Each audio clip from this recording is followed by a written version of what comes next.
नमस्ते। तो क्या आपका टेस्ट आने वाला है और आप लाइट यानी प्रकाश के कॉन्सेप्ट्स को जल्दी से समझना चाहते हैं? अगर हाँ, तो आप बिल्कुल सही जगह पर हैं। आज हम परावर्तन और अपवर्तन के सभी जरूरी पॉइंट्स को फटाफट रिवाइज करने वाले हैं। तो क्या प्रकाश पर फिजिक्स का क्विज थोड़ा परेशान कर रहा है? फिक्र करने की कोई बात नहीं है। अगले कुछ ही मिनटों में हम इन मुश्किल लगने वाले कॉन्सेप्ट्स को इतना आसान और यादगार बना देंगे कि टेस्ट के लिए आप पूरी तरह से तैयार हो जाएंगे। चलिए शुरू करते हैं। ये रहा हमारा आज का रोड मैप। हम परावर्तन की बेसिक बातों से शुरू करेंगे, फिर चम्मच के एक सिंपल से उदाहरण से इसे समझेंगे और देखेंगे कि मिरर आखिर इमेज बनाते कैसे हैं। उसके बाद हम लाइट के मुड़ने का जादू समझेंगे और आखिर में उन जरूरी फॉर्मूलों पर नजर डालेंगे जो क्विज में पक्का काम आएंगे। तो चलिए सबसे पहले बात करते हैं परावर्तन की। ये बहुत ही फंडामेंटल है। हम अपने आसपास कोई भी चीज इसलिए देख पाते हैं क्योंकि लाइट उससे टकराकर हमारी आंखों तक पहुंचती है तो ये बहुत सिंपल, लेकिन सारा का सारा जादू इसी के अंदर छिपा है। अब देखिए, परावर्तन के बस दो सीधे साधे नियम हैं जो हर चीज पर लागू होते हैं, चाहे वो एक सपाट शीशा हो या घुमावदार चम्मच। पहला, लाइट जिस एंगल पर आती है ठीक उसी एंगल पर वापस जाती है। और दूसरा, आने वाली किरण, जाने वाली किरण और सतह पर जो एक सीधी काल्पनिक रेखा होती है जिसे हम अभिलंब कहते हैं, ये तीनों हमेशा एक ही प्लेन में रहते हैं। बस ये दो नियम ही सब कुछ कंट्रोल करते हैं। चलिए अब इसे थोड़ा मजेदार बनाते हैं। थियोरी को प्रैक्टिकल बनाने के लिए हमें चाहिए बस एक चीज जो किचन में आसानी से मिल जाएगी। जाइए और एक चमकदार चम्मच उठाइए। चम्मच का जो अंदर वाला हिस्सा है जहां खाना रखते हैं, वो एक अवतल दर्पण की तरह काम करता है, और जो बाहर का उभरा हुआ हिस्सा है वो है एक उत्तल दर्पण। है ना कमाल? बस हो गया। आपके हाथ में है दो तरह के गोलीय दर्पण। तो यहाँ सबसे जरूरी बात यह है कि अवतल दर्पण लाइट को एक जगह इकट्ठा करते हैं, मतलब वो अभिसारी होते हैं। वहीं दूसरी तरफ उत्तल दर्पण लाइट को फैला देते हैं, वो अपसारी होते हैं। इसी वजह से वो गाड़ियों के साइड मिरर में इस्तेमाल होते हैं ताकि ज्यादा बड़ा व्यू मिल सके। क्विज के लिए ये तीन शब्द बहुत जरूरी हैं। ध्रुव यानी कि पोल, ये मिरर की सतह का ठीक बीच का हिस्सा है। वक्रता केंद्र मतलब उस गोले का सेंटर जिसका मिरर एक हिस्सा है। और मुख्य फोकस, ये वो जादुई पॉइंट है जहां समानांतर किरणें रिफ्लेक्शन के बाद मिलती हैं। इन्हें याद रखना है। और अब आता है एक बहुत ही आसान सा लेकिन जबरदस्त फॉर्मूला, R = 2F। इसका मतलब है कि वक्रता त्रिज्या हमेशा फोकस दूरी से दोगुनी होती है। ये छोटा सा फॉर्मूला क्विज में बहुत काम आ सकता है, एकदम आसान। अच्छा, तो बेसिक्स तो हो गए। अब देखते हैं कि ये सब मिलकर असल में काम कैसे करते हैं।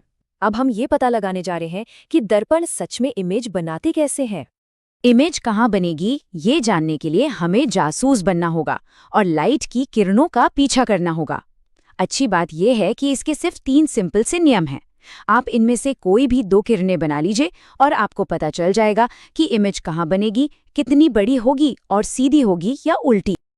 अब इस टेबल को देखिए। ये एक पूरी कहानी बताती है कि जैसे जैसे हम किसी चीज को अवतल दर्पण के पास लाते हैं, उसकी इमेज कैसे बदलती है। जब चीज बहुत दूर है तो इमेज फोकस पर एक छोटा सा बिंदु होती है। जैसे ही उसे पास लाते हैं, इमेज बड़ी होने लगती है। और जब आप फोकस के भी बहुत करीब आ जाते हैं तो अचानक इमेज मिरर के पीछे बड़ी और सीधी बन जाती है ना एक पूरी कहानी। और हाँ, ये सब सिर्फ किताबों की बातें नहीं हैं। अवतल दर्पण आपकी कार की हेडलाइट्स में होते हैं जो लाइट को दूर तक फोकस करते हैं, और उत्तल दर्पण साइड मिरर बनकर हमारी मदद करते हैं, जिससे हमें सड़क का एक चौड़ा और सेफ व्यू मिलता है। तो अगली बार जब कार में बैठें तो ध्यान देना, आपको पता होगा कि कौन सी फिजिक्स काम कर रही है।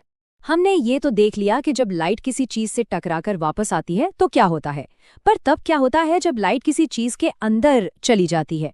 चलिए अब अपवर्तन की दिलचस्प दुनिया में चलते हैं। ये एक क्लासिक एक्सपेरिमेंट है जिसे घर पर आजमाया जा सकता है। एक कटोरे में एक सिक्का रखिए और तब तक पीछे हटिए जब तक वो दिखना बंद न हो जाए। फिर किसी से उसमें पानी डालने के लिए कहिए। जादू, सिक्का फिर से दिखने लगता है। ये कोई मैजिक नहीं, ये अपवर्तन है। तो अपवर्तन का मतलब बस इतना ही है, लाइट का मुड़ना। और ये मुड़ता क्यों है? क्योंकि जब लाइट हवा से पानी या कांच जैसी किसी घनी मीडियम में जाती है तो उसकी स्पीड कम हो जाती है और इसी वजह से उसका रास्ता बदल जाता है। और इसका एक बहुत ज़रूरी नियम है याद रखने वाला। जब लाइट ज़्यादा घने मीडियम में जाती है तो वो अभिलंब की तरफ झुकती है और जब कम घने मीडियम में जाती है तो अभिलंब से दूर हटती है। यही वजह है कि पानी में रखी पेंसिल हमें मुड़ी हुई दिखती है। लाइट हमारी आंखों तक पहुंचने से पहले ही अपना रास्ता बदल लेती है। ठीक है, अब आखिरी हिस्से पर आते हैं। क्विज में कुछ कैलकुलेशंस भी तो होंगी, तो चलिए अब उन जरूरी फॉर्मूलों को देख लेते हैं जो क्विज में नंबर दिलाएंगे। ये है mirror formula, 1/v plus 1/u बराबर 1/f। ये बहुत पावरफुल है क्योंकि इससे आप बिना रे डायग्राम बनाए ही पता लगा सकते हैं कि इमेज ठीक ठीक कहाँ बनेगी। बस याद रखें, u है ऑब्जेक्ट की दूरी, v है इमेज की दूरी और f है फोकल लेंथ। और ये है मैग्निफिकेशन फॉर्मूला, m बराबर है h' जो -v/u के भी बराबर है। ये हमें दो चीजें बताता है।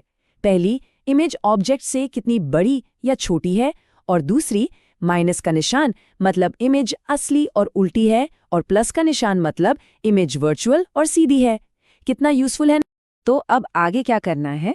इन कॉन्सेप्ट्स को सच में पक्का करने के लिए ये चीजें करके देखिए। चम्मच वाला एक्सपेरिमेंट कीजिए, किसी दोस्त को समझाइए कि ये पानी में पेंसिल मुड़ी हुई क्यों दिखती है, और उन 2 फॉर्मूलों को लिखकर प्रैक्टिस कीजिए। इससे ये सारी बातें दिमाग में एकदम पक्की हो जाएंगी। और हाँ, अगर ये सब समझना आसान लगा हो तो ऐसी ही और टॉपिक्स के लिए हमारे YouTube चैनल यूपी बोर्ड सारथी को सब्सक्राइब करना मत भूलिएगा। तो चलिए इस एक सवाल के साथ आज की बात खत्म करते हैं।